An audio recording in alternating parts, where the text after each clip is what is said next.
Sweet and sour steamed sweet lips at steamed blue crabs sa soda mga birds ang menu natin ngayong araw. Pero bago natin mga birds simulan ang pagluluto ay syempre manghuli muna tayo ng isda at ng mga blue crabs. Kaya tara mga birds, adventure muna tayo. Para hindi na tayo bumili mga birds ng ating lulutuin ay pumalaot na kami umaga pa lang. Ubos na naman kasi mga birds ang ating mga pang-ulam. Kaya't kaysa sa bumili, tayo na lang ang huhuli. Alternate lang nga mga birds ang paglaot namin. Napapaarya kaagad kami ng lambat kapag wala na kaming uhulamin. Madaling araw nga mga birds nang inarya namin lambat. At dahil malapit lang naman ay binabalikan na lang namin kinaumagahan. 10 to 15 minutes lang nga mga birds na pagbiyahe, andito na kaagad kami sa aming spot. At napakababaw lang din mga birds nitong inaryahan namin ng lambat. Ganito lang nga kasimple mga birds yung paghuli namin ng mga isda at ng mga blue crabs. Sustainable fishing lang nga mga birds yung ginagawa namin. Malalaki yung butas ng aming lambat at kung makahuli man ito ng maliit ay pinapakawalan na lang namin. At habang naghihila nga kami ng lambat mga birds ay napaisip na agad ako ng aming lulutuin. At tamang tama mga birds, ito na kaagad siya. Isdang lipti o di kaya alatan ang tawag nito sa amin. Tamang-tama mga birds dito sa naiisip kong lutuin. Dito nga sa probinsya mga birds, kapag may diskarte at masipag ka lang, yung mga ganitong ulam di mo na bibilhin. Pero di yung lumulubong isda mga birds ang ibig kong sabihin. Di kasi kami kumakain yan, pero ito kinakain natin to syempre. Buhay na buhay pa talaga mga birds yung nahuli nating isdang lilipti. Iba talaga mga birds kapag yung sipag mo nasabayan pa ng swerte. Kahit ito na kagad lahat ang aming nahuli, mga kalahating balde. Kaya't solve na naman mga birds ang lulutuin nating ulam ngayong araw. Yun mga birds, luto time na. Cooking time. At una natin lutuin ay alimasag sa Sprite. Ang susunod nating lulutuin ay steamed sweet lips. Birds ng ating mga alimasag. Matataba yan. Malalaman mo mataba ang alimasag birds dahil dito matigas ang kanyang dito sa may tiyan. Tapos ito naman mataba to birds dahil may alig ito.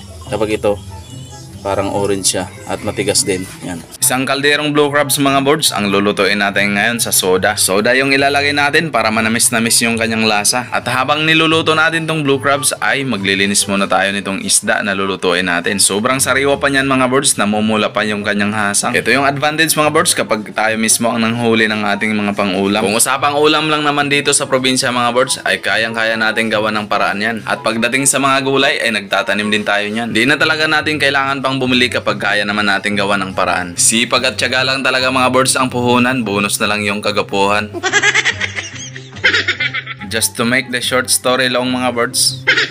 Nalinis ko na nga pala yung isda at nilagyan ko lang yan ng mga ilang hiwa. Nilamas-lamas ko ng asin at paminta para yung lansa mawala. Nilagyan ko na rin yan mga birds ng pampasarap na seasoning. At kapag natapos na yan ay babalutin ko lang yan sa dahon ng saging. Lahat nga ng pwedeng lagyan mga birds ay nilagyan ko na ng pampasarap para lasap na lasap ang pag-abot sa mga pangarap. At ito yung paraan ko mga birds sa pag-steam ng isda. Instead na foil ang gagamitin natin ay dahon na lang ng saging. Yung dahon ng saging kasi mga birds ay magbibigay pa yan ng mabangong aroma sa ating isda. At higit sa lahat mga birds ay di na tayo bibili ng pambalot. Nakatipid pa tayo, di ba?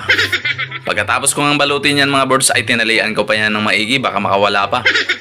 At hinanda ko na yung steamer na malaking kaserola. Diyan ko na inilagay yung isdang nakabalot sa dahon ng banana at lulutuin ko lang yan mga birds sa mababang lohit na apoy.